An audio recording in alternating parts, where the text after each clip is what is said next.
വിരലിലുണ്ടാവുന്ന സിനിമകളിലൂടെ മലയാളി പ്രേക്ഷകർക്ക് വളരെയധികം സുപരിചിതയായ ഒരു താരമാണ് നടി ദിവ്യ പിള്ള. എന്നാൽ ഈ നടി വിവാഹിതയായിരുന്നു എന്ന് പലർക്കും അറിയില്ലായിരുന്നു. ഇപ്പോൾ നടി തന്നെ തുറന്നു പറയുന്ന വാക്കുകളാലാണ് നടി ദിവ്യ പിള്ള മുൻപ് വിവാഹിതയായിരുന്നുവെന്നും 12 വർഷത്തെ വിവാഹബന്ധമായിരുന്നു നടി ദിവ്യ പിള്ളയ്ക്കും ഭർത്താവിനുമിടയിൽ ഉണ്ടായിരുന്നതെന്നും ആണുള്ള വാക്കുകളാണ് സോഷ്യൽ മീഡിയയിൽ വൈറലാകുന്നത്. നടി ദിവ്യ പിള്ളയുടെ വാക്കുകൾ തന്നെയാണ് പ്രേക്ഷകർ ശ്രദ്ധിക്കുന്നത്. ഞങ്ങൾക്കറിയില്ലായിരുന്നു നടി വിവാഹിതയാണ് എന്നാണ് പലരും ഇതിൻ്റെ താഴെ കമൻറ്റുമായി എത്തുന്നത്. ഭൂരിഭാഗം പേരും വിചാരിച്ചിരുന്നത് നടി അവിവാഹിത എന്ന് തന്നെയാണ്. 2015 പുറത്തിറങ്ങിയ ഫഹദ് ഫാസിൽ നായകനായ അയാൾ ഞാനല്ല എന്ന ചിത്രത്തിലൂടെ മലയാള സിനിമയ്ക്ക് ലഭിച്ച നായിക തന്നെയാണ് ദിവ്യ പിള്ള. അന്നു മുതൽ പ്രേക്ഷകരെല്ലാവരും ദിവ്യ പിള്ളയുടെ വിവാഹത്തിനായി കാത്തിരിക്കുകയായിരുന്നു. എന്നാൽ വിവാഹിതയായിരുന്നു താരമെന്ന വെളിപ്പെടുത്തലിൽ ഞെട്ടിയിരിക്കുകയാണ് ചിലരെങ്കിലും. എന്നാൽ പലരും പറയുന്നുണ്ട് നടി വിവാഹിതയായിരുന്നുവെന്ന് ഞങ്ങൾക്ക് അറിയാമായിരുന്നുവെന്ന്. അറിയാത്ത ഭൂരിഭാഗം പേരും ഇവിടെ ഉണ്ട് എന്നതും ശ്രദ്ധേയമാണ്. നടിയുടെ വിവാഹത്തിന് കാത്തിരുന്ന ഞങ്ങൾ ആരായി എന്നൊക്കെ ട്രോളുകൾ വരുന്നുണ്ട്. ഈ നടി വിവാഹിതയായിരുന്നുവെന്ന് ഞങ്ങൾക്കറിയില്ലായിരുന്നു എന്നാണ് ഭൂരിഭാഗം പേരും കമന്റുമായി രംഗത്തെത്തുന്നത്. ഇതോടെ ദിവ്യ പിള്ള തന്റെ ഡിവോഴ്സിനെ പറ്റിയും തന്റെ വിവാഹബന്ധത്തെപ്പറ്റിയും തുറന്നു പറയുകയാണ്. ഇന്നത്തെ ജീവിതത്തിൽ ആർക്കും ആരോടും യാതൊരു തരത്തിലുള്ള കമ്മിറ്റ്മെന്റുകളോ യാതൊരു തരത്തിലുള്ള വിട്ടുവീഴ്ചകളോ ഒന്നുമില്ല, പ്രത്യേകിച്ചും റിലേഷൻഷിപ്പുകളിൽ.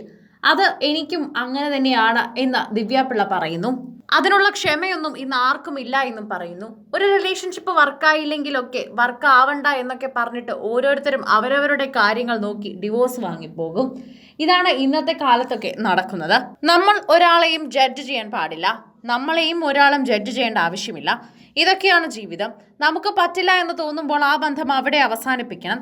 കുടുംബത്തിന് വേണ്ടിയോ സമൂഹത്തിന് വേണ്ടിയോ വലിച്ചു നീട്ടി മുന്നിലേക്ക് കൊണ്ടുപോയി കൂടുതൽ മോശമാക്കരുത്. 12 വർഷം ഞാനൊരു റിലേഷൻഷിപ്പിലായിരുന്നു. ഞങ്ങൾ ചടങ്ങുകളും നടത്തിയതാണ്. ആദ്യമായാണ് ഞാൻ ഇതേക്കുറിച്ച് പറയുന്നത്. അദ്ദേഹം ബ്രിട്ടീഷ് ഇറാഖി നാഷണലാണ്. മൂകാംബിക ക്ഷേത്രത്തിലായിരുന്നു തങ്ങളുടെ വിവാഹ ചടങ്ങുകൾ നടന്നത്. എൻ്റെ അച്ഛനും അമ്മയും ഒപ്പം ഉണ്ടായിരുന്നു. ഈ ചടങ്ങിൻ്റെ ചിത്രങ്ങൾ ഇടയ്ക്കൊക്കെ എവിടെയൊക്കെയോ പ്രസിദ്ധീകരിച്ചിട്ടുണ്ടായിരുന്നു. എന്നാൽ അതിനെക്കുറിച്ച് താൻ ഇതുവരെ ഒരിടത്തും തുറന്നു പറഞ്ഞിട്ടില്ല. അത് തുറന്നു പറയാനും താൻ ആഗ്രഹിക്കുന്നില്ല എന്നാണ് ദിവ്യ പിള്ള പറയുന്നത്. എൻ്റെ നിർഭാഗ്യവശാൽ ഞങ്ങളിപ്പോൾ വേർപിരിഞ്ഞു. അവിടെ നടന്നത് വിവാഹ ചടങ്ങുകൾ തന്നെയാണ്. പക്ഷെ ഞങ്ങൾ നിയമപരമായി വിവാഹം കഴിച്ചിരുന്നില്ല. ഞങ്ങൾക്കതൊരു ഡിവോഴ്സിന് ആവശ്യവുമില്ലായിരുന്നു. അതുകൊണ്ട് തന്നെ അതിൻ്റെ ആവശ്യം ഉണ്ടാകാത്തത് കൊണ്ടാണ് വലിയ വാർത്തയിലൊന്നും ഇടം പിടിക്കാതെ പോയതായിരിക്കാം. ഇങ്ങനെയാണ് നടി ദിവ്യ പിള്ള തൻ്റെ ദാമ്പത്യ ജീവിതത്തെക്കുറിച്ച് ഇപ്പോൾ പ്രേക്ഷകരുടെ മുമ്പിലെത്തി തുറന്നു പറയുന്നത്. ആളുകൾ ഇപ്പോഴും എന്നോട് ചോദിക്കാറുണ്ട് റിലേഷൻഷിപ്പ് സ്റ്റാറ്റസ് എന്താണെന്ന്. ഞാൻ വിവാഹിതയാണോ എന്നൊക്കെ ചോദിക്കാറുണ്ട്. ആണോ എന്ന് ചോദിച്ചാൽ അതെ എന്ന് പറയാം. പക്ഷെ ഞാൻ നിയമപരമായി വിവാഹിതയായിട്ടില്ല എന്ന് പറയുന്നതാണ് ശരി. അതുകൊണ്ട് ഞാൻ വിവാഹിതയാണ് എന്ന് പറയണമോ അല്ല എന്ന് പറയണമോ എന്ന് എനിക്കറിയില്ല. എല്ലാവരോടും എനിക്കിങ്ങനെ എക്സ്പ്ലെയിൻ ചെയ്ത് കൊടുക്കാനാകില്ലല്ലോ. അതുകൊണ്ട് ആ ചോദ്യം എന്നെ വല്ലാതെ അലട്ടാറുണ്ട് എന്നാണ് നടി ദിവ്യ പിള്ള ഇപ്പോൾ പറയുന്നത്. ദിവ്യ പിള്ളയുടെ വാക്കുകൾ തന്നെയാണ് ഇപ്പോൾ എല്ലാവരും ഏറ്റെടുക്കുന്നതും. കൂടുതൽ സിനിമ, സീരിയൽ, ചാനൽ വാർത്തകൾക്കും നിങ്ങളുടെ പ്രിയപ്പെട്ട താരങ്ങളുടെ എക്സ്ക്ലൂസീവ് അഭിമുഖങ്ങൾക്കുമായി സബ്സ്ക്രൈബ് ചെയ്യാൻ മറക്കല്ലേ.